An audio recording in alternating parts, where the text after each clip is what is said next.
जय हिंद दोस्तों। हम लोग अभी तक इससे पिछले वाले वीडियो में देखे थे चौथा चैप्टर नाखून क्यों बढ़ता है हजारी प्रसाद द्विवेदी। उसके बाद है पांचवा चैप्टर है नागरी लिपि। इसके लेखक है गुणाकर मूले जी। इनके लेखक कौन है? गुणाकर मूले जी। इस पार्ट में जितने भी ऑब्जेक्टिव बनेंगे सारे ऑब्जेक्टिव को हम लोग इस वीडियो में देखेंगे। पहला ऑब्जेक्टिव कहता है कि नागरी लिपि कहाँ से संकलित लिया गया है।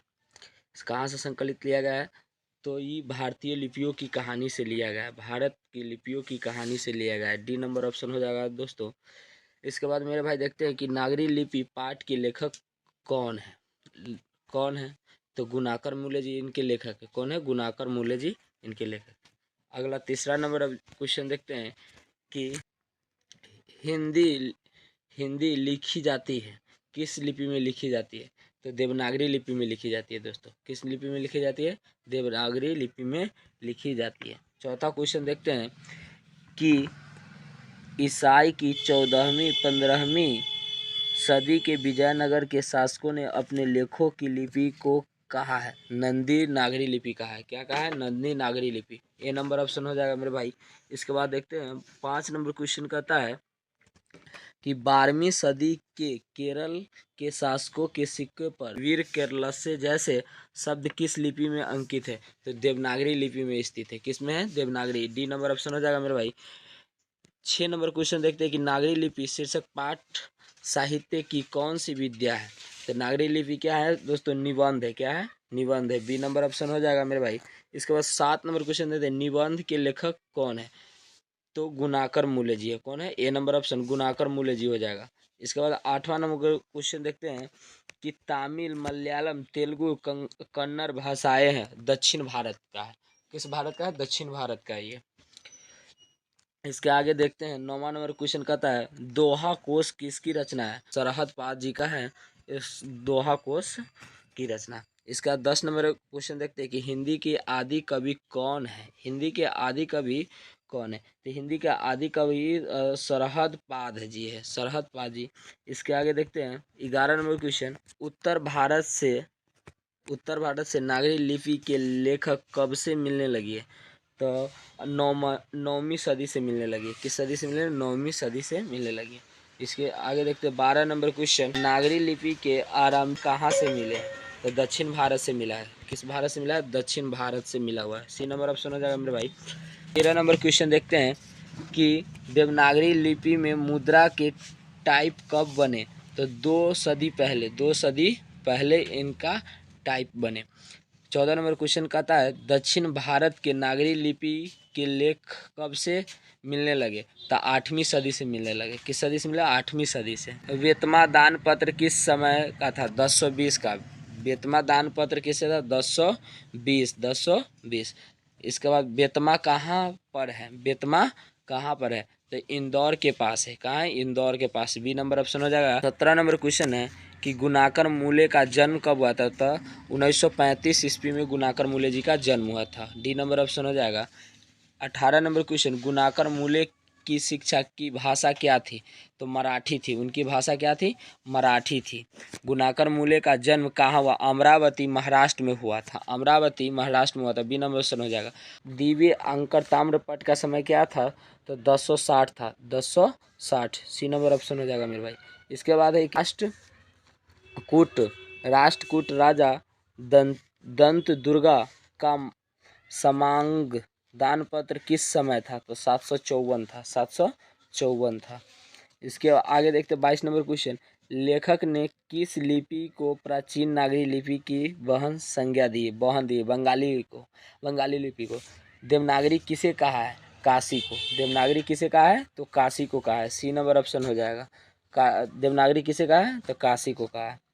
इसके आगे 24 नंबर गुप्तों की राजधानी पटना को कहा जाता होगा?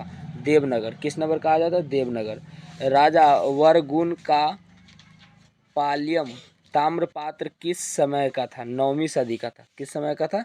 9वीं सदी का था।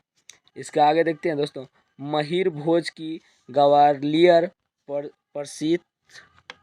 प्रसिद्ध किस भाषा में है? तो संस्कृत में है। किस में है? संस्कृत में है। उत्तर भारत की विशेषता अधिपत्य शैली क्या कहते हैं? नागर शैली कहते हैं। क्या कहते हैं? नागर शैली। इस्लामी शासकों का शासन कब से आरंभ हुआ? 13वीं सदी से। 13वीं सदी से इसका आरंभ हुआ था। नगर या नागरी नाम अस्तित्व कब आया? तो 1000 के आसपास में आया था। 1000 के आसपास में आया था। ये नंबर ऑप्शन हो जाएगा। नागरी लिपि कब एक सर्वदेशी लिपि हो गई? तो 8वीं से 11वीं सदी में हो। गुणाकर मूले की किस रचना से प्रमुख पुरालिपियों की जानकारी मिलती है? तो अक्षर कथा से। इस नंबर क्वेश्चन देखते हैं। गुप्त काल की कौन सी लिपि थी? गुप्त काल की कौन सी? ब्राह्मणी लिपि थी। ब्राह्मणी लिपि बी नंबर ऑप्शन हो जाएगा मेरे भाई। देवनागरी लिपि में किस भाषा को लिखी जाती है? देवनागरी लिपि में मराठी, नेपाली, नेवारी, इनमें से सभी भाषा को लिखी जाती है। निम्न में से कौन सा गुणाकर मूल्य जी की रचना है? उपयुक्त सभी। इनमें से सभी के लेखक कौन है? गुणाकर मूल्य जी। डी नंबर ऑप्शन हो जाएगा दोस्तों इसका। 35 नंबर क्वेश्चन देखते हैं कि गुणाकर मूल्य जी ने विभिन्न विषयों पर कितने निबंध लिखे हैं? तो कितने? 2500 से अधिक निबंध लिखे थे। 2500 से अधिक निबंध। गुणाकर मूल्य जी की मृत्यु कब हुई थी? 2009 ईस्वी में हो गई थी गुणाकर मूल्य जी का मृत्यु। जन्म 1935 ईस्वी में हुआ था। रामायण की रचना किस भाषा में? संस्कृत में है दोस्तों। रामायण की रचना किस भाषा में? संस्कृत में है। इसके आगे हम क्वेश्चन देखते हैं कि गुणाकर मूल्य ने मिडिल स्तर की पढ़ाई किस भाषा में की थी? मराठी भाषा में की थी। इसके आगे मूल्य ने अंग्रेजी व हिंदी की पढ़ाई कहाँ से की? वर्धा से। वर्धा में की उन्होंने। नेपाली भाषा किस लिपि की लिखी जाती है? तो देवनागरी लिपि की पहले पहल किन राजाओं के लेखों के लिपि को ही देवनागरी नाम दिया गया था? विजयनगर के राजाओं को दिया गया था। किस राजा को? विजयनगर के राजा।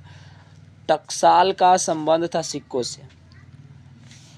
43 नंबर कहता है दोस्तों, किस शासक ने अपने सिक्कों पर राम सीता की आकृति और नागरी लिपि में राम सिए शब्द का अंकित बनवाया? अकबर ने बनवाया था। अकबर ने बनवाया था। मराठी भाषा की लिपि कौन सी थी? देवनागरी।